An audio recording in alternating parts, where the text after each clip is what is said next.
மாநிலத்தில் கூட்டணி ஆட்சி கிடையாது என திமுக எம்பி ஆர் ராசா கூறியுள்ள நிலையில் அதற்கு காங்கிரஸ் எம்பி மாணிக்கம் தாக்கூர் பதிலளித்திருக்கிறார். கடந்த 2024ஆம் ஆண்டு விக்கிரவாண்டி மாநாட்டில் பேசிய தவிக தலைவர் விஜய் ஆட்சியில் கூட்டணி கட்சிகளுக்கு பங்கு தரப்படும் என்று அறிவித்தார். அதனைத் தொடர்ந்து ஆட்சியில் பங்கு குறித்த விவகாரம் தமிழ்நாடு அரசியலில் சூடுபிடித்திருக்கிறது. விசிக, காங்கிரஸ் உள்ளிட்ட கட்சிகள் இந்த விவகாரம் தொடர்பாக தெரிவித்த கருத்துகள் திமுக கூட்டணியில் பரபரப்பை ஏற்படுத்தின. அதிலும் காங்கிரஸ் கட்சியின் முக்கிய தலைவர்கள் ஆட்சியில் பங்கு என்ற கோரிக்கையை தொடர்ந்து முன்வைத்து வருகிறார்கள்.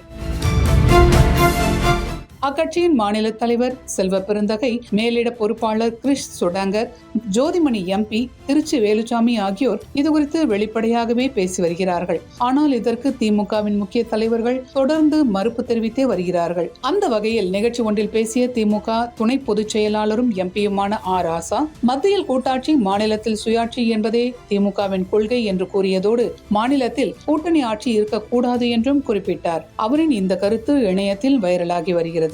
இதனிடையே ஆர் ராசாவின் கருத்துக்கு பதில் அளிக்கும் வகையில் காங்கிரஸ் எம்பி மாணிக்கம் தாக்கூர் தனது எக்ஸ் வலைதள பக்கத்தில், கூட்டணி அரசியலில் காங்கிரஸ் ஆட்சியில் பங்கேற்ற போது எப்போதும் ஒரு தெளிவான முடிவையே எடுக்கிறது என்று கூறியுள்ளார். அதோடு பொதுப்பணித்துறை, பாசனத்துறை, நெடுஞ்சாலைத்துறை, சுரங்கங்கள், நகர்ப்புற வளர்ச்சி போன்ற வளமிக்க துறைகளை காங்கிரஸ் தேடி போவதில்லை என்றும் அவர் குறிப்பிட்டிருக்கிறார். மேலும் மகாராஷ்டிரா, கேரளா, பீகார், ஜார்க்கண்ட் ஆகிய மாநிலங்களில் மக்களை மையமாக கொண்ட சுகாதாரம், ஊரக வளர்ச்சி, சமூக நீதி, பெண்கள் மற்றும் குழந்தைகள் நலன், காதி மற்றும் கைத்தறி ஆகியவற்றையே காங்கிரஸ் பொறுப்புடன் ஏற்றுள்ளது என்றும், எங்களுக்கு அரசியல் என்பது ஒப்பந்தங்கள் அல்ல, மக்கள் சேவை, அதுவே காங்கிரஸ் மாடல் என்றும் கூறியிருக்கிறார். இச்சூழலில் அகில இந்திய காங்கிரஸ் தலைமையகமான டெல்லி இந்திரா பவனில் நாளை தமிழ்நாடு சட்டமன்ற தேர்தல் குறித்த ஆயத்த கூட்டம் நடைபெற உள்ளது. இந்த கூட்டத்தில் அகில இந்திய காங்கிரஸ் கமிட்டி தலைவர் மல்லிகார்ஜுன கார்கே, ராகுல் காந்தி உள்ளிட்ட மூத்த தலைவர்களும் தமிழ்நாட்டை சேர்ந்த முக்கிய காங்கிரஸ் தலைவர்களும் கலந்து கொள்ள இருக்கிறார்கள். இந்த கூட்டத்தில் திமுக கூட்டணியில் தொடர்வதா